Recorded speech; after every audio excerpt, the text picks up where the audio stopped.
This is the I Do Crew podcast with Jen and Emma, coming to you weekly with your wedding worries or dilemmas, which we will help solve. From time to time, we'll also be joined by special guests from the wedding industry or couples in the middle of planning their own wedding. If you have a wedding worry or dilemma you would like our help solving, please get in touch by using our I Do Crew podcast Instagram account.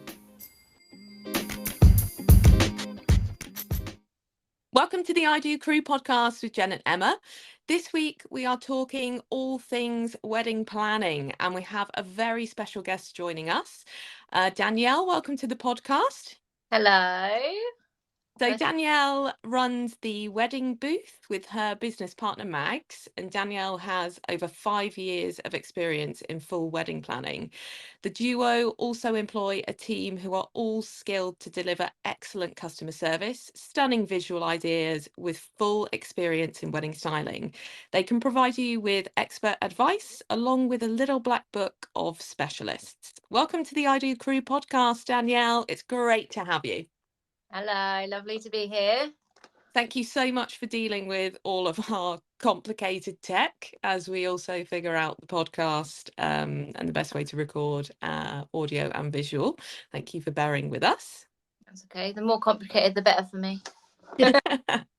I guess a great place to start would be just to get your advice to someone who's just about to start their wedding planning process. So somebody comes to you, they're about to start wedding planning. Where would you begin? Unfortunately, it would always begin at budget. Budget can determine, obviously, where we're going to go with your wedding planning.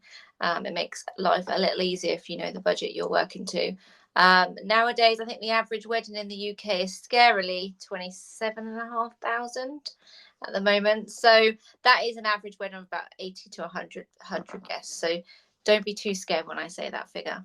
It can be done a lot cheaper than that. So always determine your budget at the very beginning. I would then possibly work towards your guest numbers because they sort of coincide with each other. So make sure you get them two fixed in before you move any further with your wedding planning, because both will determine where you go with it. And do you support couples of all different kinds of budgets? All different kinds of budgets, yes. So the idea is that everyone thinks, oh, wedding planner, it's going to be really expensive to have one of those. But actually, because of my little black book of suppliers, my little tips and tricks, that you're going to save that amount of money of what you're actually going to pay to have me for your day. And you get the added bonus of obviously having me at your beck and call to make that happen. But yeah, obviously I know them tricks. You might not necessarily know them tricks.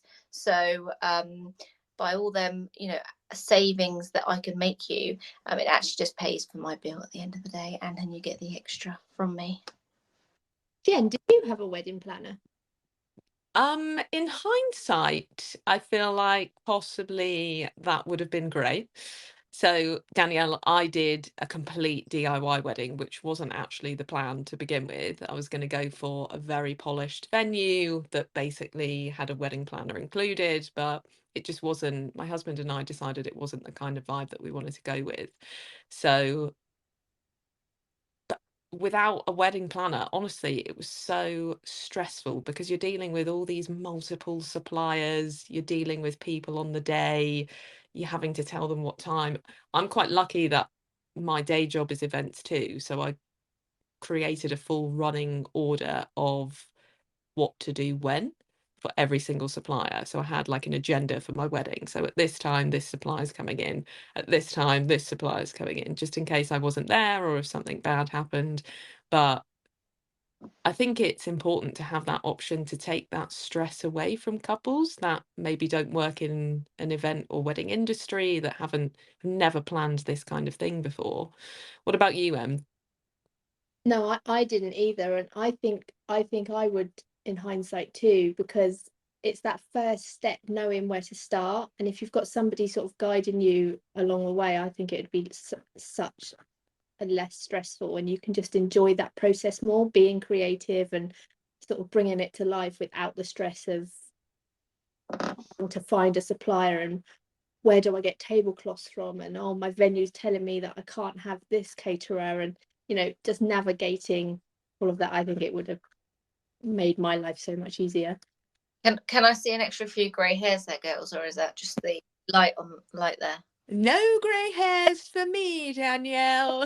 Mine are All these venues provide this package that includes a wedding coordinator or a wedding planner, and unfortunately them coordinators or planners don't necessarily go into that much detail.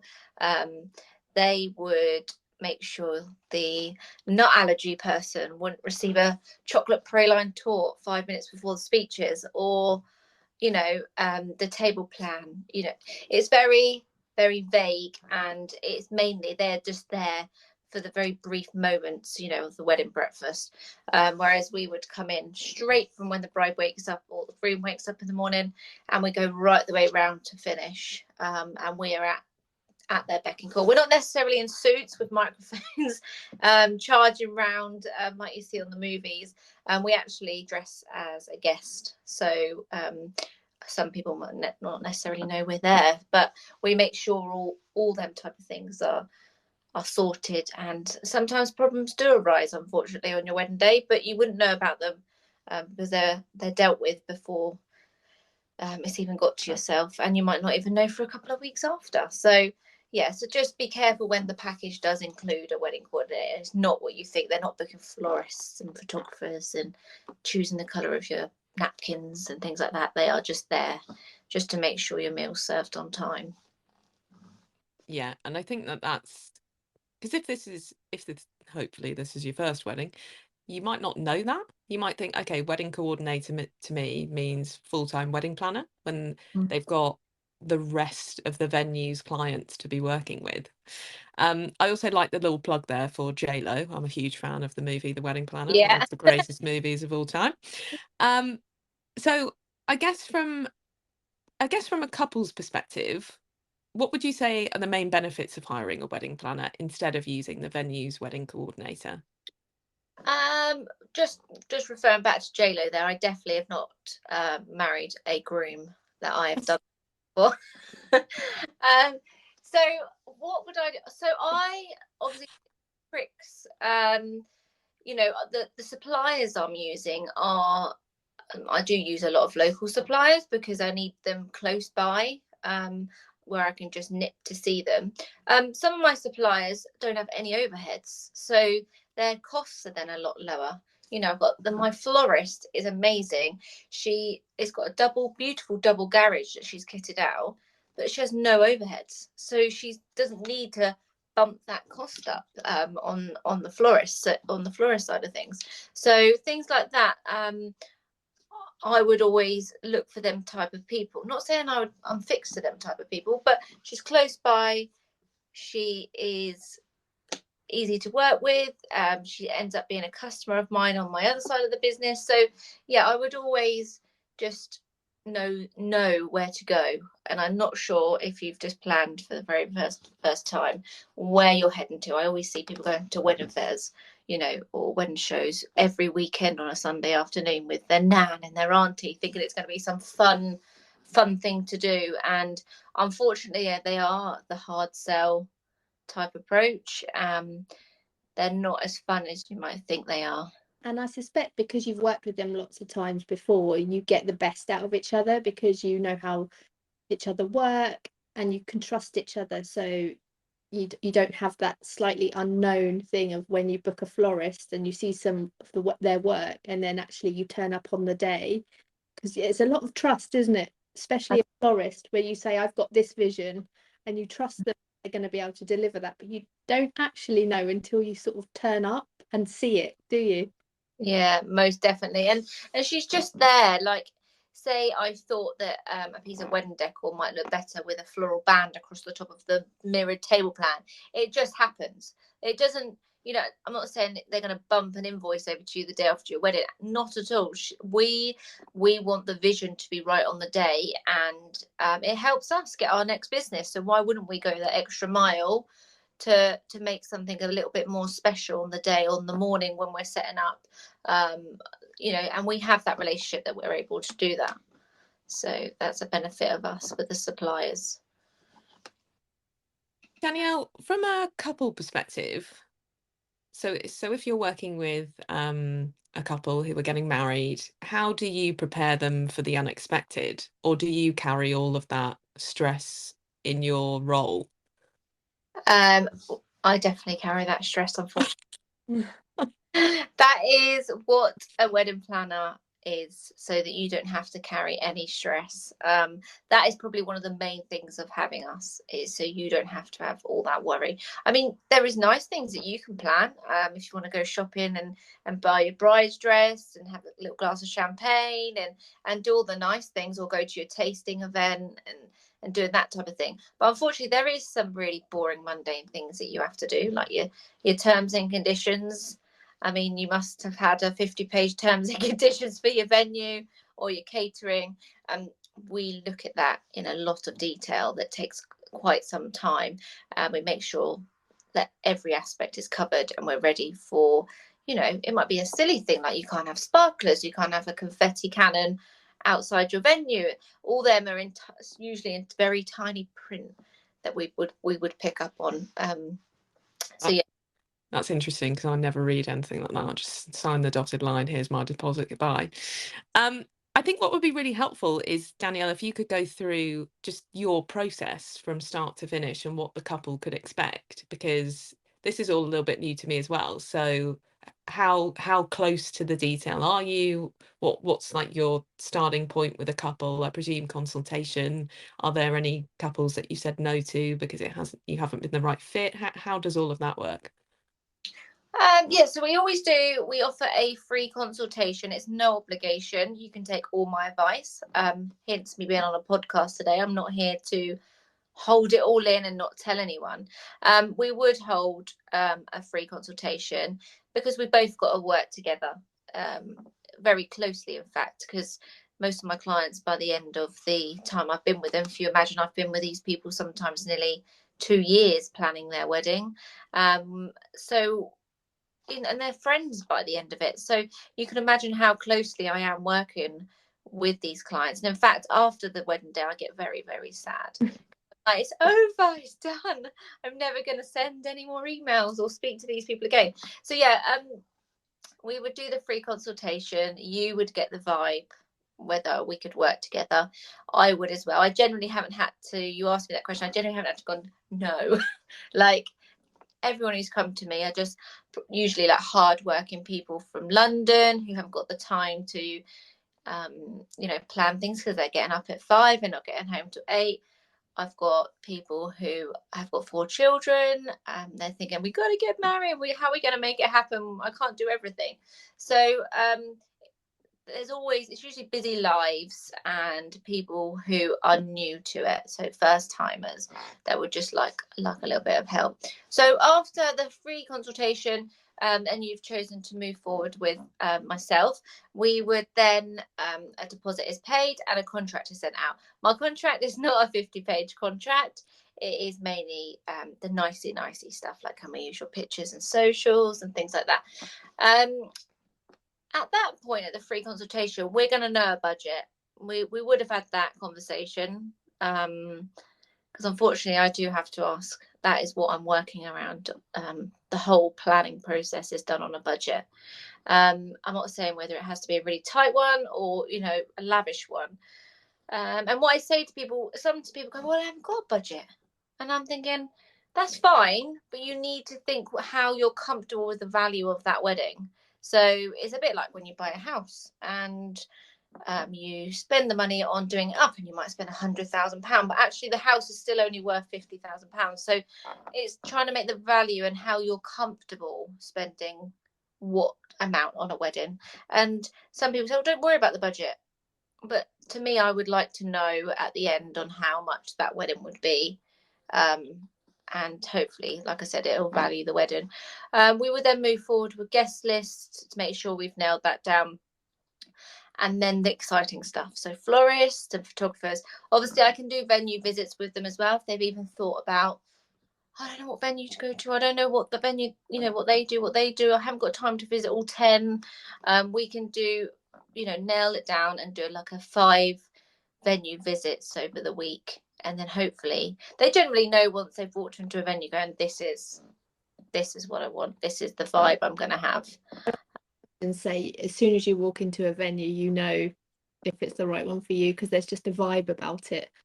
Yeah, it's a bit like when you put your dress on, hopefully you Yeah. think, yeah, this is the one I would like. And don't panic if it isn't, because some brides come to me and go, oh, I haven't got the one, I don't have that feeling. And I wouldn't panic that you wouldn't have that feeling, but you will find a dress that you would love and you're happy with. And sometimes people pick their bride's dress around their venue, because it might be a very rusticy venue or might be on a beach and things like that. So yeah, we can do the venue visits with them, and then yeah, all the nicey bits after that. Nicey bits, I mean, like picking your flowers and doing your bride's dress. Our wedding planning obviously includes the full wedding day coordination as well. So we would, like I said, we would get up with you in the morning and would be with you all the way around, making sure your day is run the way you'd like it to run. Some people choose to do their own decor, and we would make sure it's executed to the way that they would want it done as well. How do you cope with control freaks? Because I'm a control freak, but I think it would be great to hire somebody to just sort out all of the suppliers, and I'm terrible with flowers, and I would just find it, if I didn't work in the industry, relinquishing that control on the day. How do you cope with brides who, like Emma and I, are control freaks? Well, it's funny you should say that, because people that are taking me on are generally in the industry. It's so bizarre, but they're doing it every day. But they're not planning maybe necessarily a wedding every day, but they're in the industry. They know how to run an event. But why do something you're doing every day? Like, surely you'd want to rest from doing that every day. I would nail out the control freak in you before that day, hopefully. Because you shouldn't go into that day feeling like that. If we've been together a good year to 18 months, we would have nailed that out in you, hopefully. I'd like to think so. I haven't had, touch wood. Everyone, I do get quoted, oh, I'm a bridezilla, I know I am, I'm really sorry. And I always get that all the time. I'm like, you don't have to apologise. I'd rather know where you want to be and where we are, and we'll move forward with it. So hopefully I'm not going to get to the day with you being a control freak or a bridezilla.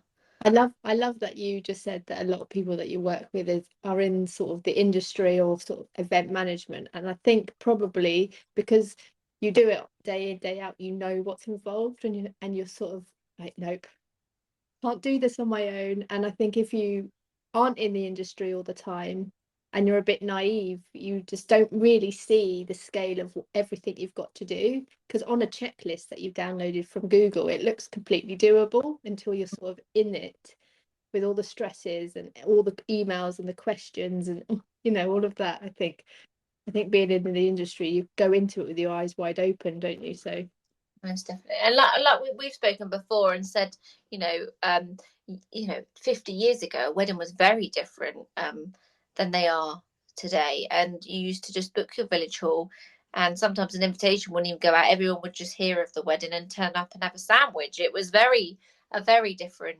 thing. But they are very lavished in not an expensive way either. You can do a wedding and it still be very beautiful. Yeah. I think there's patience, isn't there? Yeah, definitely. In this new age of the internet, and people can do what I need to do for my wedding, and it comes up with reams and reams and things.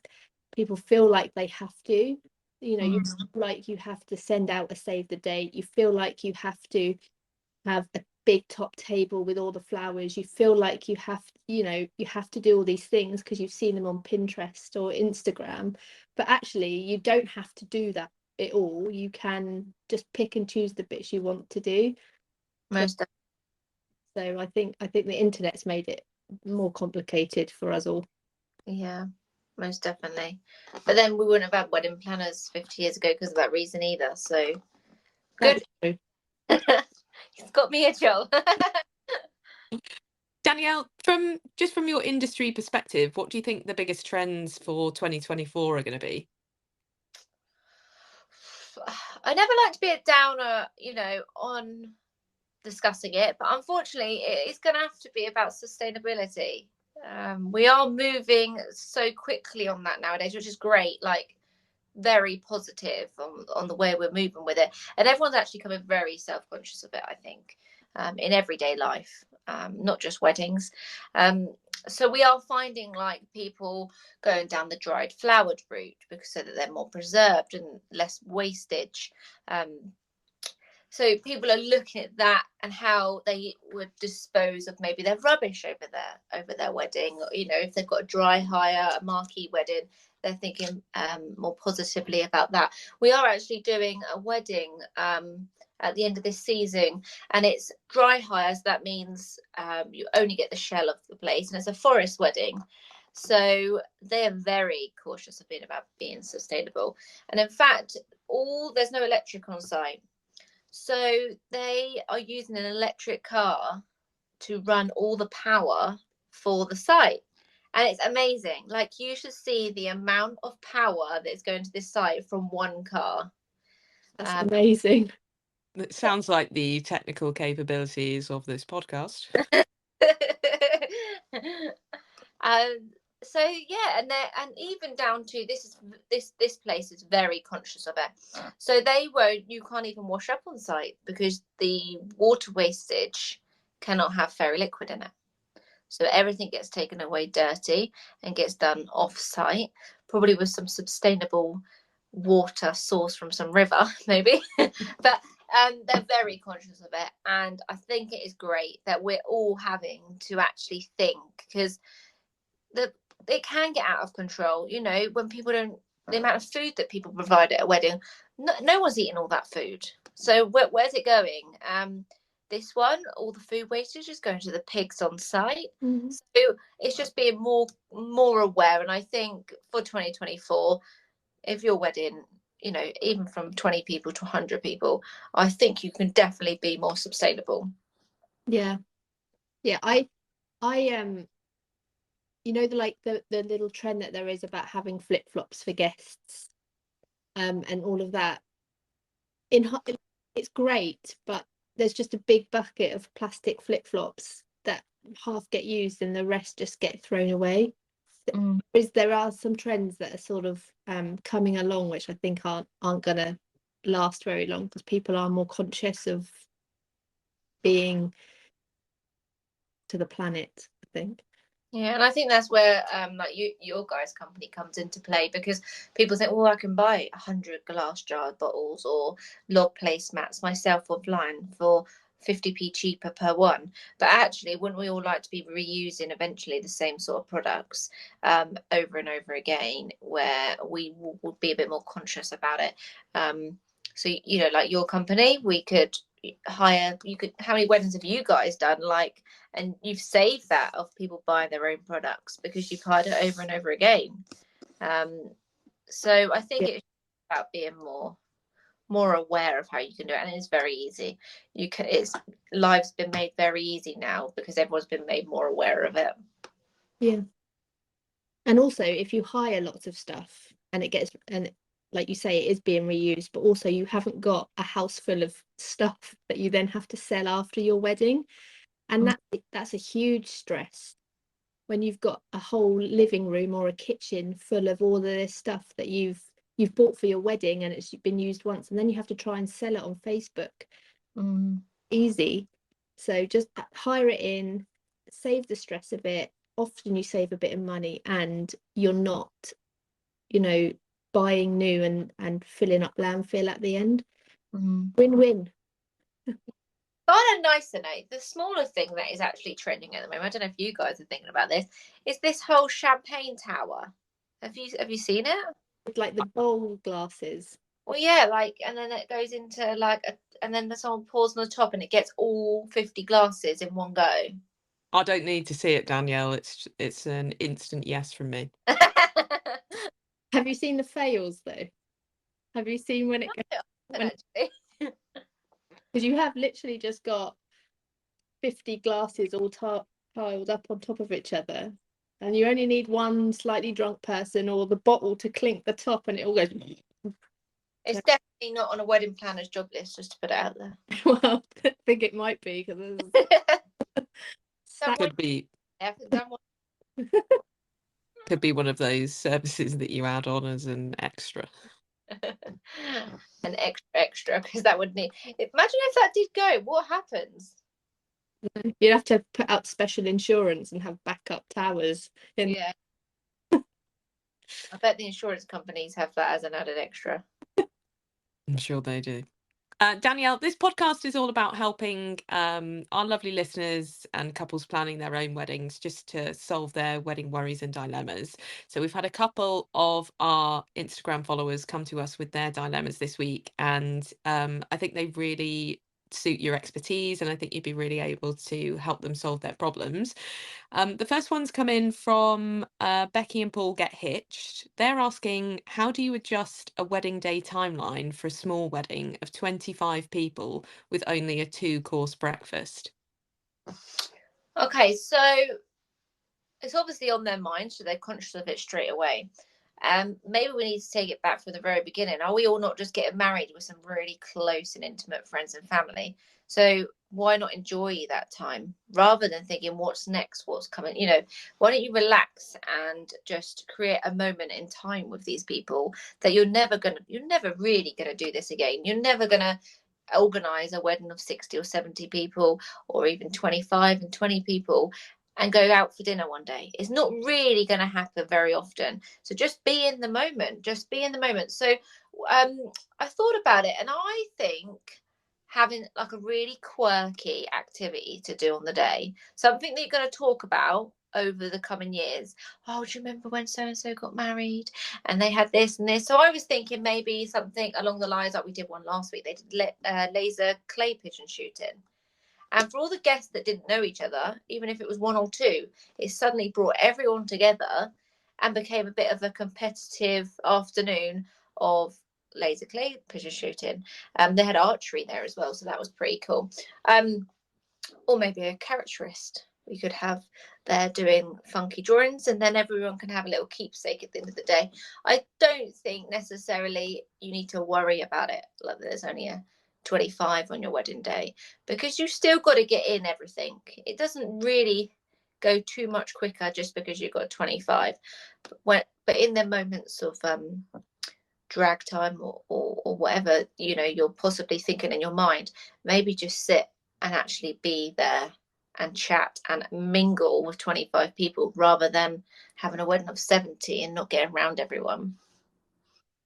Yeah, I think that's definitely what I found with my wedding, is that we had 70 seated guests for the wedding breakfast, but I had a 2-day wedding, and we had 26 people to the ceremony the day before. I definitely spoke to everybody on the first day, and that was all very close friends and family. I think there was only 6 people who weren't related to either myself or my husband at our wedding ceremony. And then I found it quite easy to then get round the rest of the people on the second day, because I didn't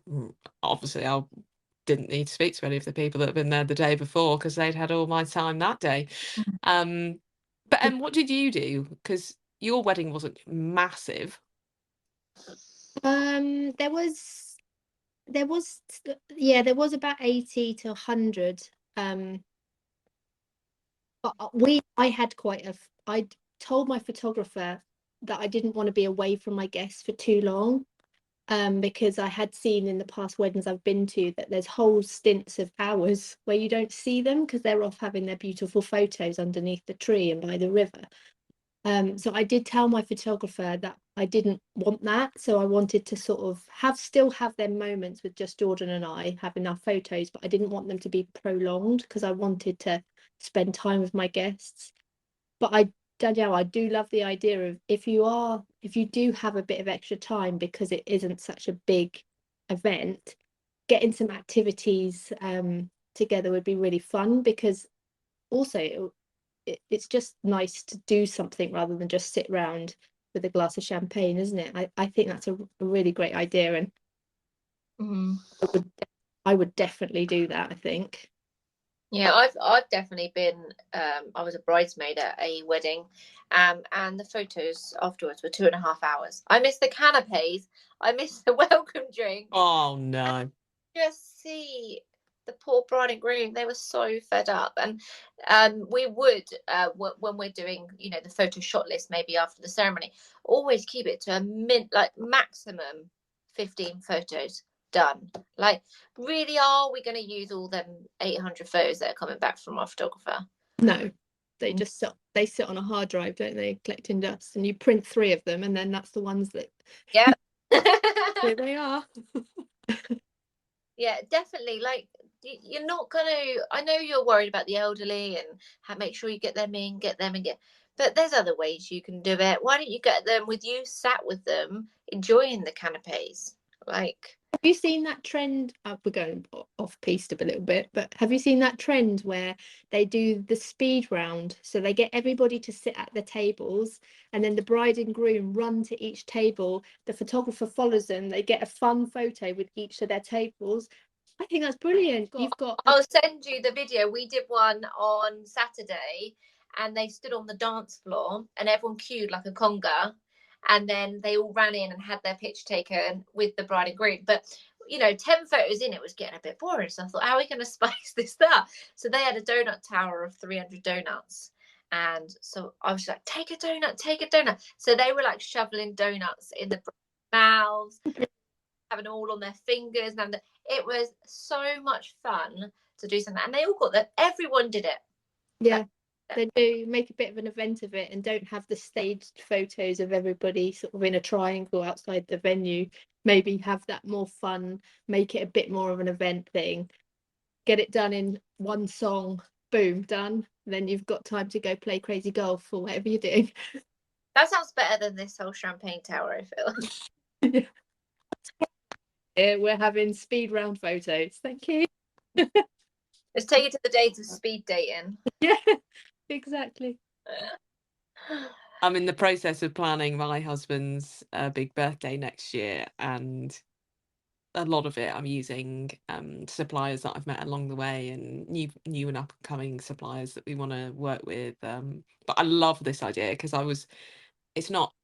I mean, I did accidentally refer to it as our wedding the other day, and then had to correct myself and say, I mean, your birthday. But I'd love that because I have thought about, do we get a photographer? How do we capture it? And I want to make sure that we get pictures with people, because some of these people are going to be traveling from all across the UK. So we don't always come together. So I'm going to delegate that to you at Ian's birthday next year. Okay.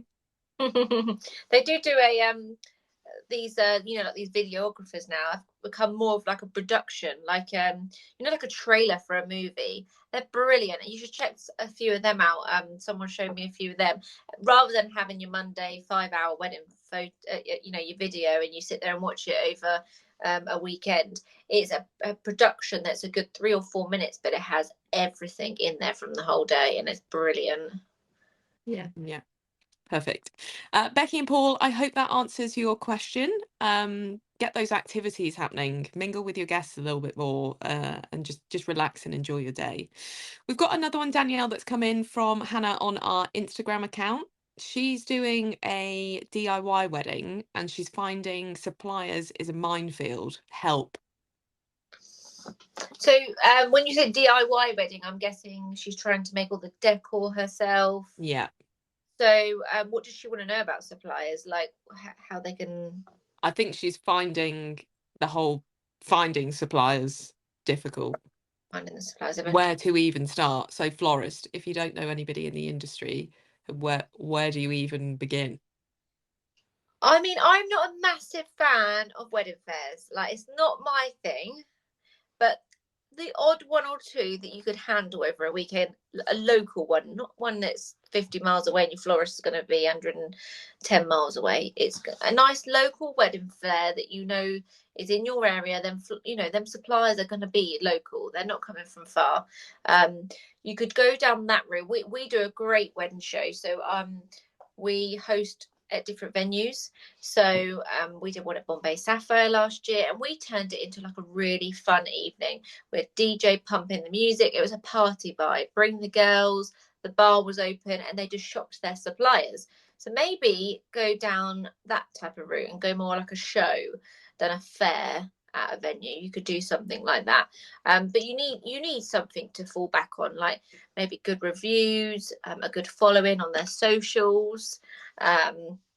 Try and get onto like a chat group with other brides. You can do that socially, and that they might be able to help you out. But it would be pretty scary for me if I, didn't know any suppliers. I think for you girls as well, you probably think, where would you start? But I'd keep it local, definitely local. They're always going to want to please their local people. Yeah. And also, you're not paying hundreds of pounds worth of travelling fees if they're coming from local, are you? When I saw this comment, my immediate reaction was to think about when you pick a venue, they often come with suppliers, like approved supplier list, which will give you an indication. But I would just be very careful with them approved supplier lists, because there are quite a few venues that I'm aware of that you pay to be on them approved supplier list, which in itself isn't awful, but you can't necessarily trust the quality that you're getting from them because they have paid to be there rather than got there by merit. So do look at the approved supply list that comes with your venue, because they all do really have them, but just be a bit wary, I would say. And most definitely, some of these suppliers have got their recommended suppliers list, and they've been on there 25 years, and you they can't just knock them off their list. But these people, are they with the latest trends? Are they reasonably priced because they've been there 25 years? They can make the price up. Are the venues getting commission off these people? Like, just be a little bit wary. Yeah, I'm with you girls on that. I think you need to explore other than recommended suppliers with venues. I would also say that your suppliers are as equally as important as your venue. So when I was planning my wedding, we actually had quite a few conversations with wedding photographers because I wanted to make sure it was the right photographer for us. Wedding caterers, I did so much research on the food because that was really important to us. Videographers, all of that kind of thing. I really wanted our suppliers to have a good working relationship with us. I didn't want somebody that wasn't replying to my inquiry form. I didn't want somebody that I had to chase. There is an element of chasing with some suppliers, which is just normal because they're delivering events as well as running all of their own admin. And I really liked working with smaller businesses as well. So smaller businesses means smaller teams. But I really went through and auditioned, interviewed, vetted suppliers to make sure that they were the right fit for us. It did take some time, but I didn't just go with the first photographer that gave us the cheapest quote. I took a couple of quotes from a few different suppliers, made sure that it was the right fit. And I think with most of it, we definitely made the right choices. So Hannah, I hope that helps. If you've got any other questions, just ping them over to us on our Instagram account. Danielle, final thoughts from you. I guess you've dealt with loads and loads of couples over the last 5 years. What would be your biggest piece of advice that you would give them in the whole wedding planning and wedding day process? Well, we do your 10 top tips for your wedding, but mine always comes back to just going back to the basics and stay true to yourself. Do not rush. They might tell you it's the only booking left of the year. Please do not rush. They wouldn't be making that comment if it really was the only booking of the year. So stay true to yourself. Don't listen to all the voices that are coming at you from different angles. Hence why some people do take us on, because we are the final say. We stop that, mum wanting the broccoli and nan wanting the cauliflower, or fighting Auntie Doreen, but you haven't seen her for 15 years. We stop all that sort of conversation, because that actually can get you quite down. Yeah.